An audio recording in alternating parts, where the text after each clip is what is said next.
ఏమైపోయింది police department?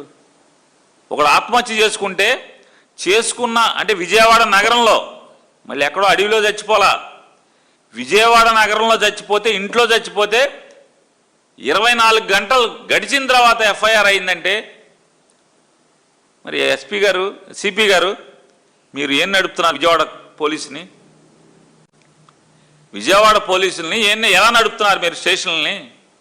మీ కింద ఎస్హెచ్ఓనే కదా, ఆ మాత్రం మీకు అర్థం కావట్లేదా? అంటే మీరు సూపర్వైజరీ ఇదన్నా మర్చిపోయారు, అదే పూర్తిగా మీ నాయకత్వంలోనే ఇవన్నీ కూడా జరుగుతున్నాయి.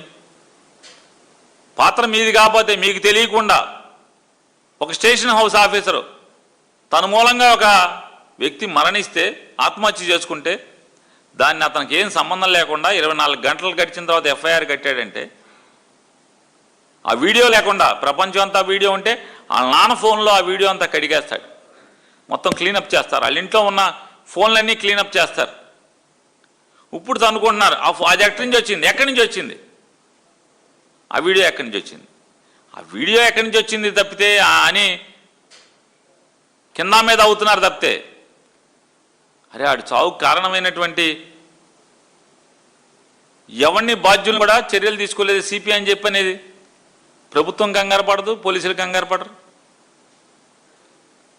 సాయికృష్ణ బతికున్నాడా చచ్చిపోయాడా?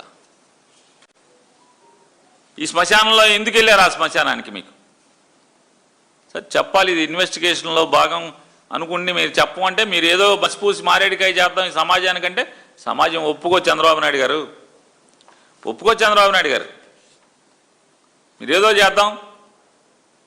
ఇంతవరకు ఆ ఇన్స్పెక్టర్ గారు ఎక్కడున్నాడు, నాగరాజు గారు ఎక్కడున్నాడు?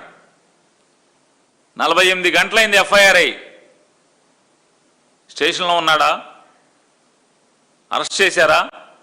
విచారణ చేస్తున్నారా? మరి దైవప్రసాద్ గారే విచారణకు రాలేదు కదా ఆయన.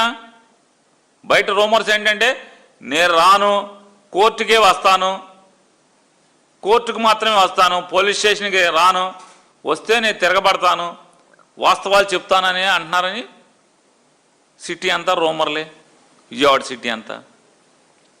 అది నిజమని నమ్మాల్సి వస్తుంది కదా చంద్రబాబు నాయుడు గారు.